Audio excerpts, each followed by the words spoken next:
What's going on, guys, and welcome back. I'm in the shop today. For starters, I'm sorry if I'm sniffly or sneezy or coughy or whatever. I actually had the flu last week and I'm still kind of getting over that. But we're in the shop and exciting day.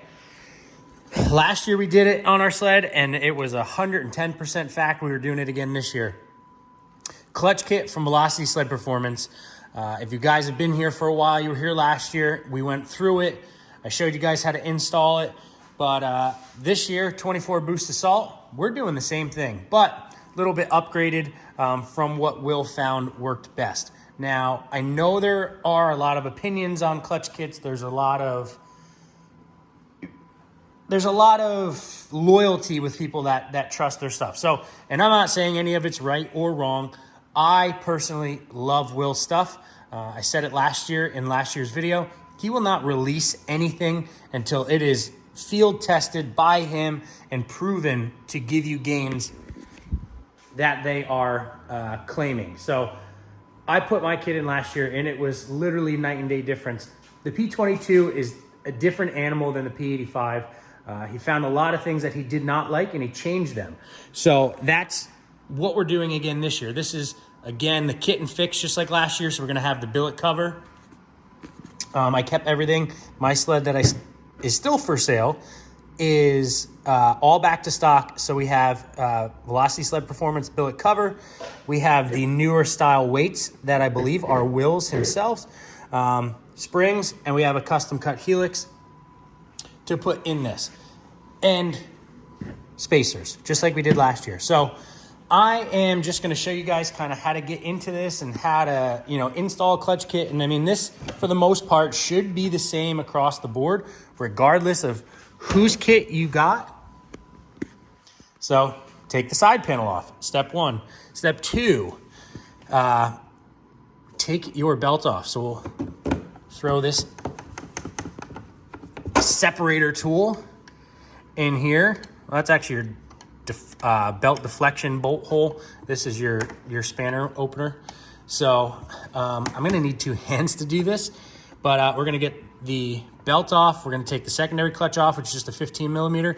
There's spacers behind this nut or this bolt, and there's spacers on the other side. You wanna make sure that you don't lose any of them, because if you do, it's not gonna line up where you want it to be. And then we'll get into the primary here and go from there. So again, once you pull that secondary off, these spacers here, make sure, and a lot of times they get stuck to the back side of the secondary like this little one did that's now stuck back to the other one, but you get lost and then your alignment will be off. So we're gonna start with the secondary because I didn't realize that they went back to T60 Torx there, which I don't have. So calling on my buddy Chris to drop one off. But anyway, so to take the secondary apart, I have an impact driver and a T27 and some heat. So to start this, I have this very fancy tool from Team. And to start getting these apart, you got to take these T27s out, and they have blue Loctite on them. They're very shallow, which is why I use the impact driver. Could be overkill, but I heat them, impact driver them, take them all the way out, and then I'll show you guys kind of how to go from there. So these were very in there. A lot of heat and good. Always have a good T27. I have a snap-on one. I've broken way too many of the cheapos. Get yourself a good one. So pretty much, and I just saw this comment the other day. It's like, how do you get your helix out? So there could be a better way to do this, but I'm a bingo. Just drop it a little bit and it should pop right out. So now in here, you have your rollers, you have your retainer, C-clip, and then your secondary springs under there. So again, this little fancy tool that I have, spring compressor tool, when I twirl that down, it'll compress the spring. I have a little C-clip channel pliers, pops that out and it'll come totally out. And then I'll show you guys what it looks like inside there. So all tension's off. So retainer comes out. Spring comes out, which is in this cup. There we go. So that normally just sits in there like so. And technically, you could just drop your other spring in, but I'll go through, I'll clean it all out, and reinstall with the spring that Will sent us. And then when you go for reinstall, you get your new helix, and you move your old helix off the floor before you trip on that. And reinstall. So this is a just a single angle helix, so you don't have to change the rollers out. Back in, I want to say it was 21, Polaris switched to the bigger rollers. These are larger in diameter than the old ones, 2020 and under. So you would be able to get 2 angles out of a helix. Now with the bigger rollers, you can only have one cut. There's only enough room to cut one. So Will sticks with the big rollers. So you only get a single angle. But anyway, you put the spring in, compress it, clip it, and then you put your helix in and tighten it all back up. And some may say, why a clutch kit? You know, isn't factory stuff good enough? And yes, it is good, and it does its job.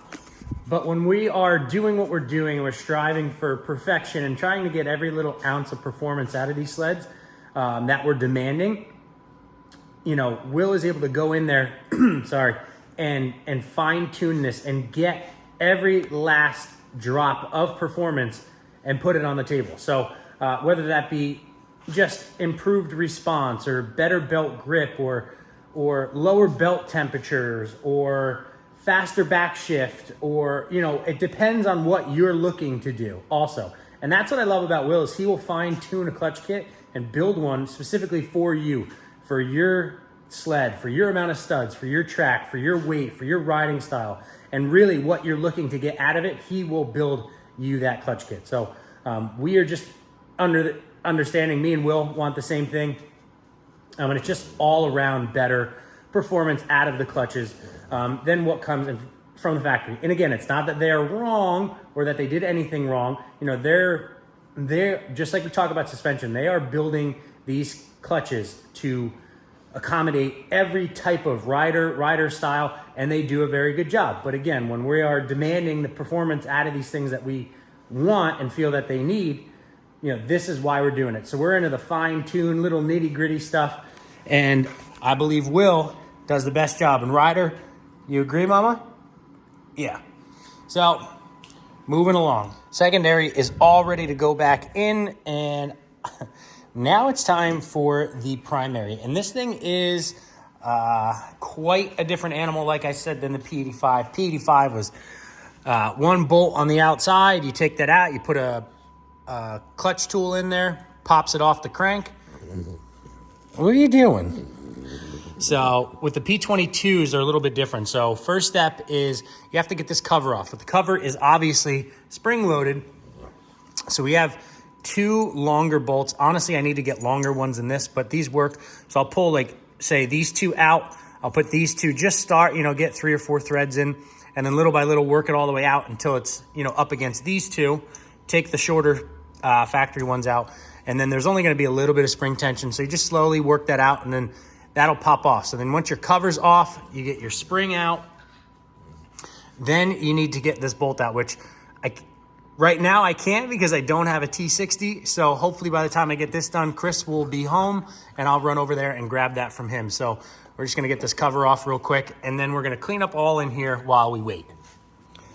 So if your kit only comes with just new weights and a spring, technically speaking, you don't need to take this off. We are putting shims behind the Spider, so this does need to come off for Will's kit, and I'm sure some other ones have spacers or washers, whatever you want to call them.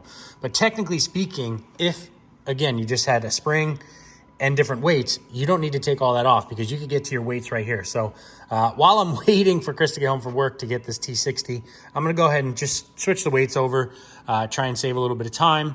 And then once we get that apart, we'll be able to put the spacers where they belong and go from there. But one thing that I did notice, see how easy this moves back and forth over the, so you have your bearing that your belt rides on, and then this bushing. See how seamless that is? There's no hang up at all.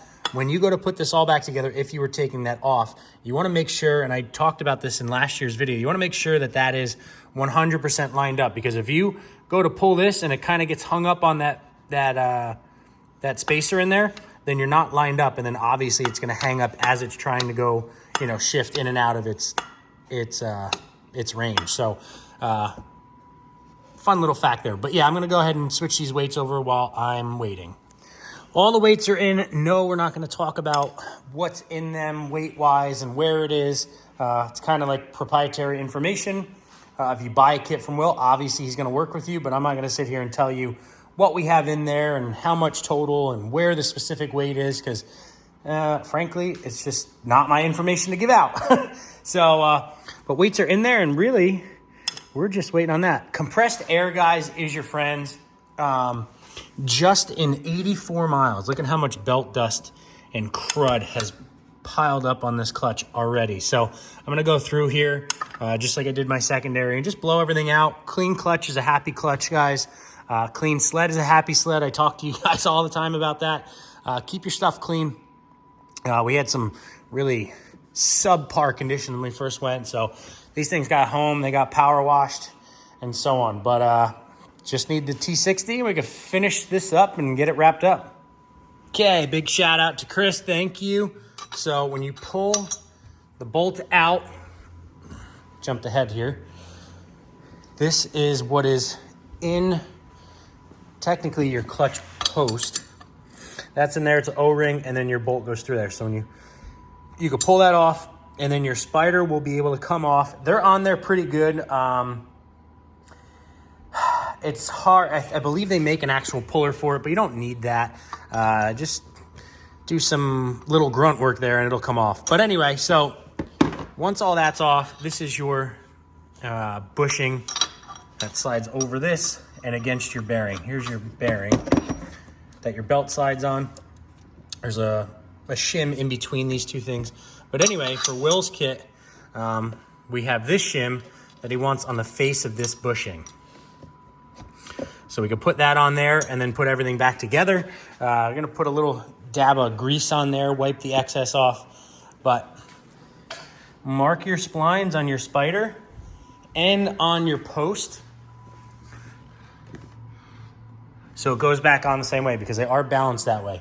So that shim goes there, and then on the back side of the billet cover, we have another shim that goes in there. So that's really about it. So once I get it back on, I'll show you guys kind of tricks. I know I showed you last year, and I know I talked about this bushing being exactly in line with that bearing, because if not, then that movable sheave won't slide over both of them nicely. So I'm gonna get this back together and show you guys kind of a little trick. So the trick is, when you put the post back in, you put your bolt in, we're just gonna do a hand tight here, but you're gonna leave, so you can see how you have your bearing and your bushing there. You're gonna have the sheave kind of right over the top of the two of them, so it keeps both of them true. And then you're just gonna hand tighten it. And then that should move back and forth just like that with no sticky spots. That's like the most important part here. So again, this is just hand tight. We'll go back and tighten that in a little bit. But now we got to put our cover on. So again, just kind of reverse process. There's no certain way that this goes on.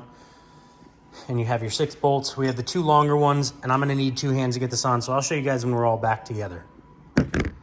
If it performs half as well as how good it looks, we're going to be just fine. And I really have no doubt in my mind that it's going to perform just as good as it looks. But we are all buttoned up here, guys, torqued down the spec, and we're ready to go and hit the trail and see what it'll do. This is just the install video, though, guys. I will touch on how well it works in a later video. We also have tunes coming from, well, I have them already, but I'm not going to put them in. We're just going to run this clutching on stock tune, see what kind of improvements we get from that, and then just kind of piece by piece. And we'll, of course, bring you guys along for the ride. But big shout out to Will at Velocity. Again, I personally trust him with all of this, obviously. Going inside the computer, The hard parts that he sends me, whatever Will says is what I go with. And last year, I mean, I couldn't have been happier. So I'm assuming this year it is going to be exactly the same. There's, like I said in the beginning, there's going to be tons of people that like this company or that company or do their own thing. And I'm not saying any of those are wrong. I just really appreciate Will, and I like his research that goes in behind it. And I like the results that he's able to show me on paper. And not to mention, he will build a custom kit just for you. But again, big shout out to Will. Happy to be partnered up with him again this year. Great guy, and just excited to get back on snow and see what this thing does. But that's going to do it for this video, guys. Make sure to like, make sure to subscribe, and we'll see you guys.